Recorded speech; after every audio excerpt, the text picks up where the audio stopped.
Humble യുവർസെൽസ് before God. ദൈവസന്നിധിയിൽ വിനയപ്പെടുക, താഴ്മ ധരിക്കുക എന്നുള്ളതാണ് ഹംബിൾ യുവർസെൽസ് ബിഫോർ ഗാഡ്. നമ്മൾ പ്രൈഡ് അല്ലെങ്കിൽ ഗർവം, അഹങ്കാരത്തിനോടുള്ള യുദ്ധമാണിത്. ഇതെല്ലാവരിലും ഉണ്ട് ഒരു തരത്തിൽ. അത് കൊച്ചു പിള്ളേർ പോലും ഉണ്ട്. അതിനോടുള്ളൊരു യുദ്ധമാണ്. വളരെ പ്രധാനപ്പെട്ട പോയിൻ്റാണ് കടന്നു വരുന്നത്. കർത്താവ് പറയുന്നത് നമ്മൾ ഇതിൻ്റെ സത്യങ്ങൾ അറിയണം. സത്യം അറിയുമ്പോൾ സത്യം നിങ്ങളെ സ്വതന്ത്രമാക്കും. അതുകൊണ്ട് അവൻ തക്ക സമയത്ത് നിങ്ങളെ ഉയർത്തുവാൻ ദൈവത്തിൻ്റെ ബലമുള്ള കൈക്കീഴിൽ താണിരിപ്പീൻ. സോ ബി ഹംബിൾ ബിഫോർ, അതായത് be humble before the lord so that he can lift you up at the right time.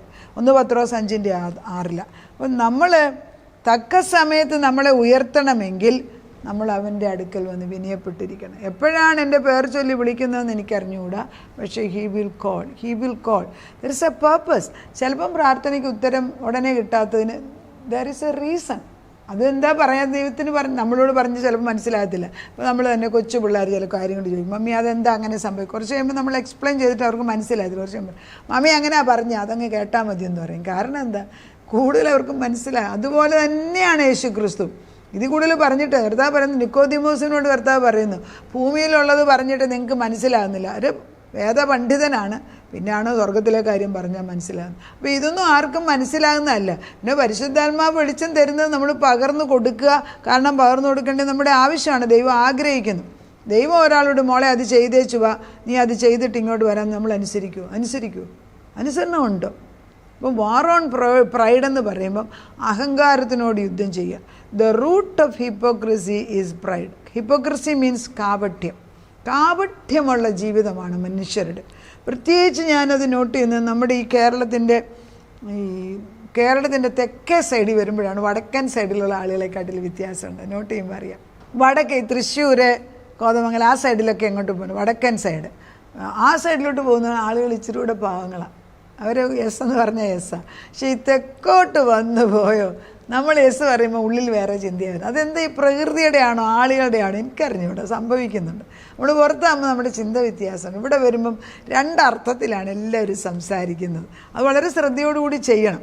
അത് നമ്മൾ കുറച്ച് കഴിയുമ്പോൾ നമ്മൾ മനസ്സിലാക്കും. പക്ഷേ കർത്താവ് പറയുന്നത് the root of hypocrisy is pride.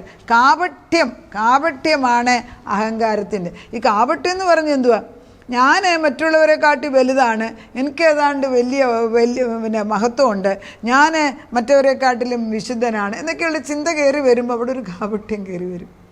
അതെപ്പോഴാണ് കയറി വരുന്നതെന്ന് അറിയത്തില്ല, അത് കയറി വരും ഇടയ്ക്കിടയ്ക്ക്. അപ്പം കർത്താവ് പറയുന്നത് Hoover exalts himself will be humbled. നീ നിന്നെ തന്നെ ഉയർത്തിയാൽ ദൈവം താഴ്ത്തും. ഈ ജോൺ ഓസ്റ്റീനാണ് ഇപ്പോൾ ഉള്ളത്. അദ്ദേഹം അമേരിക്കയിലെ ലേക്ക്വുഡിലെ ചർച്ചിൻ്റെ പാസ്റ്ററാണ്. അദ്ദേഹം തുടങ്ങിയപ്പം ഈ ജോൺ ഓസ്റ്റീൻ തുടങ്ങിയപ്പോൾ ഒരു ഇന്ത്യക്കാരൻ ഒരു പാസ്റ്ററിൻ്റെ കൂടെ ചേർന്ന് 2 പേരും കൂടെ ചേർന്നാണ് അന്ന് ചർച്ച് തുടങ്ങിയത്. അതുകൊണ്ടാണ് ഇന്ത്യൻ ഫ്ലാഗ് അവരുടെ സ്റ്റേഡിയത്തിൻ്റെ ഒരു സൈഡിൽ എപ്പോഴും കാണും. അപ്പോൾ ഈ ഇദ്ദേഹം പറയും, ഈ ഇന്ത്യക്കാരനായ ആ മനുഷ്യൻ വന്ന് പരിശുദ്ധാത്മാവിനെ കുറിച്ച് പഠിപ്പിച്ചത് കൊണ്ടാണ് എനിക്ക് ചർച്ച് തുടങ്ങാനുള്ള കൃപ കിട്ടിയെന്ന്. അപ്പോൾ ഈ ഹിപ്പോക്രസി എന്ന് പറയുമ്പം ഞാൻ ഉള്ളതിൽ കൂടുതൽ എന്തോന്ന് എനിക്ക് ചിന്തിക്കുക. എന്നാൽ ദൈവം തന്നെ മകളാന്ന് പറയുന്നത് സ്വീകരിക്കുന്ന ഹിപ്പോക്രസി അല്ല, അത് അനുസരണവും വിനയവുമാണ്. ദൈവം എനിക്ക് ഏത് പൊസിഷൻ തന്നോ അത് സ്വീകരിക്കണമെങ്കിലും വിനയം വേണം. എന്നാൽ ഞാൻ ദൈവം തരുന്നതിനെക്കാട്ടി കൂടുതൽ ഏതാണ്ട് പദവിയുണ്ടെന്നും അല്ലെങ്കിൽ ലോകത്തിൽ എന്തെങ്കിലും നേടിക്കഴിയുമ്പോൾ ഇതെല്ലാം എൻ്റെ മഹത്വം, എൻ്റെ സാമ്രാജ്യം എന്ന് പറയുമ്പോൾ അവിടെ ഒരു ഹിപ്പോക്രസി ഉണ്ട്. അതായത് whoever exalts himself will be humbled, whoever humbles himself will be exalted. തന്നെത്താൻ ഉയർത്തുന്നവനെല്ലാം താഴ്ത്തപ്പെടും, തന്നെത്താൻ താഴ്ത്തുന്നവനെല്ലാം ഉയർത്തപ്പെടും. മത്തായിയുടെ സുവിശേഷം 23:12. അപ്പം കർത്താവിൻ്റെ നിർബന്ധമുണ്ട് നമ്മൾ ദൈവത്തിൻ്റെ ആത്മാവിൽ വിനയപ്പെടണം. ഈ വിനയമെന്ന് പറയുന്നതിന് ഒരു ഡെഫിനിഷൻ പറയാൻ എളുപ്പമല്ല. ഹംബിൾ, ഞാൻ ആരെന്ന് വ്യക്തിപരമായിട്ട് ദൈവനാമത്തിൽ അറിയുമ്പോൾ അവിടെ ഹ്യൂമിലിറ്റി. അതിനൊരു എക്സാമ്പിൾ കന്യാമറിയത്തിൻ്റെ അടുക്കൽ ഗബ്രിയേൽ വന്നേച്ച് പറയുന്നുണ്ട്, കൃപ ലഭിച്ചവളെ നിനക്ക്. കന്യാൻ പറയുന്നു, ഞാൻ കൃപ ലഭിക്കാത്തവളാന്ന് പറയുന്നില്ല. Look at that. അപ്പം നമ്മൾ ആളുകൾ എന്നെ അങ്ങനെ പറയല്ലേ ചില പറയുന്ന കേട്ടിട്ടുണ്ട്. It's the difference. കന്യാമറിയ പറഞ്ഞു കൃപ ലഭിച്ചവളെ നിനക്ക് വന്നു. She accepted it. അതൊരു പുതിയ സത്യം നമ്മുടെ ഹൃദയത്തിൽ ഉറയ്ക്കണം. ഞാൻ ആരെന്ന് തന്നെ മനസ്സിലാക്കി അതൊക്കെ നീ നല്ലവനോ, ഞാൻ നല്ലവൻ തന്നെ, ഞാൻ ഗുരു ആണ് എന്ന് ആ ഒരു വിനയത്തോട് അത് സ്വീകരിക്കുന്നതിന് ഒരു വിനയം വേണം, അല്ലാതെ സ്വീകരിക്കാൻ പാടാണ്. അപ്പം ഈ കന്യാമറിയാനെടുക്കുക ഗബ്രിയേൽ ഒന്നിച്ച് പറഞ്ഞു, കൃപ ലഭിച്ചോ, നിനക്ക് സമാധാനം, നിനക്കൊരു പ്രജയുണ്ടാകും, അത് യേശു ക്രിസ്തു എന്ന് പേരിടണം ലോകത്തിൻ്റെ പാപത്തിൽ. അത് കന്യാമറിയുമ്പോൾ തിരിച്ചു ചോദിക്കുന്നു, മാതാവ് ചോദിക്കുക, അതെങ്ങനെ സാധിക്കും, എനിക്കൊരു പുരുഷനെ അറിയത്തില്ലല്ലോ. അതുകൊണ്ട് ഗബ്രിയേൽ, ദൈവത്തിൻ്റെ മുൻപിൽ നിൽക്കുന്നതായ ദൂതനാ ഞാൻ പറയുന്നു, ദൈവത്തിന് അസാധ്യമായിട്ടൊന്നുമില്ല. ദൈവത്തിൻ്റെ നിഴല് നിൻ്റെ മേൽ വ്യാപരിക്കും, പരിശുദ്ധാത്മാവ് നിനക്കൊരു പൈതലുണ്ടാകും എന്ന് പറയും. തിരിച്ചൊന്നും പറയുന്നില്ല. എന്താ പറയുന്നത് മാതാവ്? നിൻ്റെ ഹിതം പോലെ നടക്കട്ടെ. അതാണ് വിനയം. അയ്യോ എനിക്ക് വയ്യായേ, ഞാൻ മറ്റുള്ളവരെന്നെ കുറിച്ച് പറഞ്ഞ ആളുകൾ അന്നും നമ്മളെല്ലാം ഇത് പറയും, എന്നിട്ട് നമ്മൾ പറയും വിനയാന്ന്. എവിടെ വിനയം എന്താന്ന് പോലും നമുക്ക് അറിഞ്ഞുകൂടല്ലോ. അതുകൊണ്ടാണ് അടുത്ത പറയുന്നത്, ഈ ടാക്സ് കളക്ടറിൻ്റെ എക്സാമ്പിളാണ് എഴുതിയിരിക്കുന്നത്. ഈ ടാക്സ് കളക്ടർ പള്ളിയിൽ ചുങ്കക്കാരനും പിന്നെ ഫാരിസിയും കൂടി രണ്ടുപേരും കൂടെ പള്ളിയിൽ പ്രാർത്ഥിക്കാൻ പോവുകയാണ്. ലൂക്കോസിൻ്റെ സുവിശേഷം 18:13. അവർ എന്നിട്ട് ടാക്സ് കളക്ടർ, അതായത് ചുങ്കക്കാരൻ, പള്ളിയുടെ പുറകിൽ നിന്ന് നെഞ്ചത്തടിച്ച് അയ്യോ ഞാൻ പാപിയാണ്, എനിക്ക് ബലഹീനതയുണ്ട് ഉള്ള കറക്റ്റായിട്ട് പറഞ്ഞു. പക്ഷേ മറ്റേ മനുഷ്യൻ എന്താ പറഞ്ഞത്? ഫാരിസി വന്നേച്ച് പുറകോട്ട് നോക്കി. അയാൾ ദൈവത്തെ അല്ല നോക്കിയത്. നോക്കി വെച്ചാൽ ഞാൻ ഈ മനുഷ്യൻ്റെ കൂട്ടൊന്നും അല്ലല്ലോ, എനിക്ക് അയാളിലുള്ള ബലഹീനതയൊന്നും ഇല്ലല്ലോ. അപ്പം നമ്മൾ ദൈവവും നമ്മളുമായിട്ടല്ല, നമ്മൾ മറ്റൊരുമായിട്ട് കമ്പാരിസണാണ് നടന്നത്. ഞാൻ ഉപവസിക്കുന്നുണ്ട്, ഞാൻ പ്രസാരം തരുന്നുണ്ട്, ഞാൻ പിന്നെ മറ്റുള്ളവരോട് ദൈവത്തെക്കുറിച്ച് പറയുന്നുണ്ട്. അതൊക്കെ അവൻ നീതീകരിക്കപ്പെട്ടില്ല എന്ന് പറയുന്നു. കാരണം അവൻ്റെ ദൈവത്തിൻ്റെ ആത്മാവിൻ്റെ സത്യം അറിഞ്ഞുകൂടായിരുന്നു. അപ്പോൾ ഈ ആത്മീക ദാരിദ്ര്യം ഉള്ളവനാണ് കമ്പയർ ചെയ്യാൻ പോകുന്നത്. ഞാൻ മറ്റവനെ കൂട്ടല്ല, അവനെക്കാട്ടി നല്ലതല്ലേ, ഞാൻ ഉപവസിക്കുന്നില്ലേ, ഞാൻ പ്രസാരം കൊടുക്കും, ഞാൻ 10 എടുത്ത് മാറ്റി വെച്ച് കൊടുക്കുന്നില്ല. ഇതൊക്കെ പറയുമ്പോൾ ഓർക്കണം, യു ആർ ആക്ച്വലി ദരിദ്രനാണ് ആത്മീയ ഗോളത്തിൽ. ആത്മാവിൽ നിറവുള്ളവനായിരിക്കണം. അതുകൊണ്ടാണ് blessed are the poor in spirit, for theirs is the kingdom of God. മത്തായിയുടെ സുവിശേഷം 5:3. അതായത് ആത്മാവിൽ ദരിദ്രരായവർ ഭാഗ്യവാന്മാർ, സ്വർഗരാജ്യം അങ്ങനെയുള്ളവർക്കെന്ന്. സ്വർഗരാജ്യം എനിക്ക് കിട്ടണമെങ്കിൽ ഞാൻ ആത്മാവിൻ്റെ ദരിദ്രം, അല്ലാതെ മാനുഷിക ദാരിദ്ര്യം അല്ല ഇവിടെ പറയാം. ആത്മീക ദാരിദ്ര്യത്തിൽ നിന്ന്, അതായത് എനിക്ക് ദൈവത്തിൻ്റെ ആവശ്യമുണ്ട്, ഇന്ന് ദൈവത്തിൻ്റെ അടുക്ക പറയണം, എനിക്ക് ഭക്ഷണം ആവശ്യമുണ്ട്, ഭർത്താവിൻ്റെ അടുക്കെന്ന് ദൈവത്തിൻ്റെ മന്ന എനിക്കിന്ന് ലഭിക്കണം, എന്നാലും എനിക്കിന്ന് നിവർന്ന് നിൽക്കും, അങ്ങനെ പറഞ്ഞ് നമ്മൾ നിൽക്കുമ്പം ഈ ആത്മീക ദാരിദ്ര്യത്തിൽ നിന്ന് മക്കളെന്ന പദവിയിലേക്ക് കയറുന്നതായ തിരിച്ചറിവിനാണ് താഴ്മയെന്ന് പറയുന്നത്. ഈ തിരിച്ചറിവില്ലാതെ അയ്യോ എന്നെ കൊണ്ടൊന്നിനും കൊള്ളത്തില്ല, ഞാൻ ചെയ്താൽ ശരിയാകത്തില്ല, അങ്ങനെയൊക്കെ പറയുന്നവർ, അതൊരു ഫോൾസ് പ്രൈഡാണ്. അതിനെക്കുറിച്ച് ഞാൻ എടുക്കുന്നുണ്ട്. അതായത് സെൽഫ് പിറ്റി, അത് ദൈവത്തിന് ഇഷ്ടമല്ല. ഇപ്പം ഞാൻ ഈ TV പ്രോഗ്രാമത്തിനകത്ത് പലപ്പോഴും ഞാൻ പലരെയും നോക്കി ഞാൻ പറയും, ഒരു വിഷയം ഒരാളെ ഏൽപ്പിച്ചാൽ അവരതെടുത്ത് വെച്ച് പ്രാർത്ഥിക്കുമോ എന്ന് ഞാൻ ചിലപ്പോഴും ചിന്തിക്കും.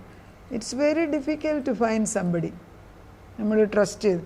യേശു അത് തന്നെയാണ് നോക്കുന്നത്. യേശു ഒരു കാര്യം പറഞ്ഞാൽ അത് വിനയത്തോടുകൂടി ഏറ്റെടുത്ത് പ്രാർത്ഥിക്കാൻ നമ്മൾ തയ്യാറായിട്ടുണ്ട്. എന്നെ പ്രാർത്ഥിക്കാൻ ഏൽപ്പിച്ചു എന്നുള്ള സന്തോഷം നമുക്കുണ്ടാകണം. കാരണം ഞാൻ എന്നോട് പറഞ്ഞാൽ അത് കേൾക്കുമെന്നുള്ള ഉറപ്പുണ്ടായിട്ടല്ലേ യേശു പറഞ്ഞത്. മറ്റുള്ളവർ പറയുമ്പോൾ നമ്മൾ കേൾക്കുമല്ലോ, എന്തുകൊണ്ട് യേശു പറയുന്നത് കേൾക്കുന്നില്ല?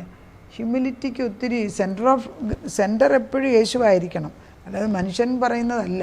അത് തന്നെ വന്നോളും.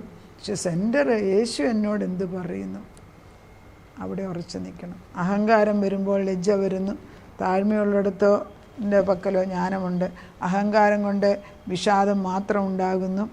ആലോചന കേൾക്കുന്നവരുടെ പക്കലോ ജ്ഞാനമുണ്ട്.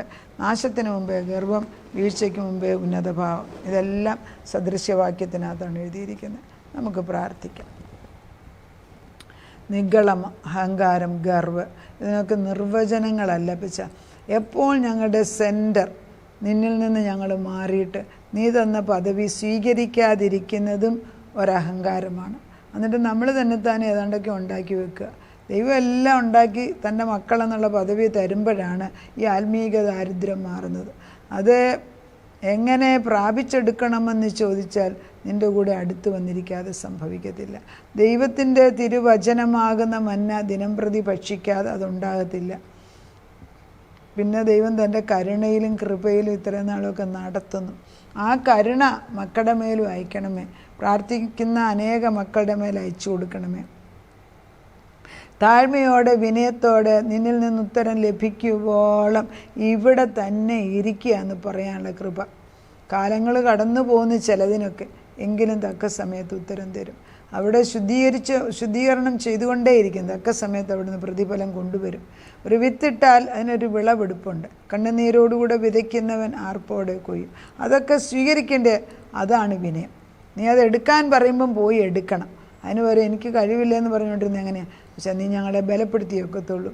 ആത്മാവിൻ്റെ ശരിയായിട്ടുള്ള ഒരു നിർവചനം, പരിശുദ്ധാത്മാവിൻ്റെ ശബ്ദം കേട്ടിട്ട് അത് അനുസരിക്കുന്നതാണ് വിനയം.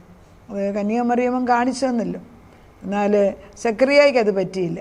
പക്ഷെ ദൈവത്തിൻ്റെ പരിശുദ്ധാത്മാവിടെ ക്ഷമയും കരുണയും കൊടുക്കുന്നതായിട്ട് കാണുന്നു. അത് തന്നെയാണ് പലപ്പോഴും ഞങ്ങളും ചോദിക്കുന്നത്. കരുണ വേണം കർത്താവേ. നേരിട്ട് വന്ന് എല്ലാം പ്രാപിച്ചെടുക്കുന്ന കൃപ തലമുറകൾക്കുണ്ടാകുന്നിടം വരെ അവരെ നിൻ്റെ സന്നിധിയിൽ കൊണ്ടുവന്ന് വെച്ച് പ്രാർത്ഥിക്കുന്നു. നിൻ്റെ കരം അവരുടെ തലമേൽ വെച്ചിട്ട് ഈ അത്യന്തം മഹാശക്തി, അതായത് ഈ അത്യന്തമായ പരിജ്ഞാനം ഇവിടെ നിന്ന് വന്നു എന്ന് പറയത്തക്ക വിധത്തിൽ മക്കളിൽ വ്യത്യാസം ഉണ്ടാകണം. ഭർത്താവിൽ, മക്കളിൽ, ഭാര്യമാരിൽ, അമ്മയപ്പന്മാരിൽ, കൊച്ചുമക്കളിലൊക്കെ വ്യത്യാസം. അപ്പച്ചനത് ചെയ്യാനോ ആ വെളിച്ചം അയച്ചേ പറ്റൂ കർത്താവേ. ആ വെളിച്ചം കിടന്ന് ചെന്ന് കൊള്ളട്ടെ. പ്രാർത്ഥനയുടെ ഉത്തരം തന്നതിന് നന്ദി. യേശു ക്രിസ്തുവിൻ്റെ പൊന്നനാമത്തിൽ തന്നെ. ആമേൻ.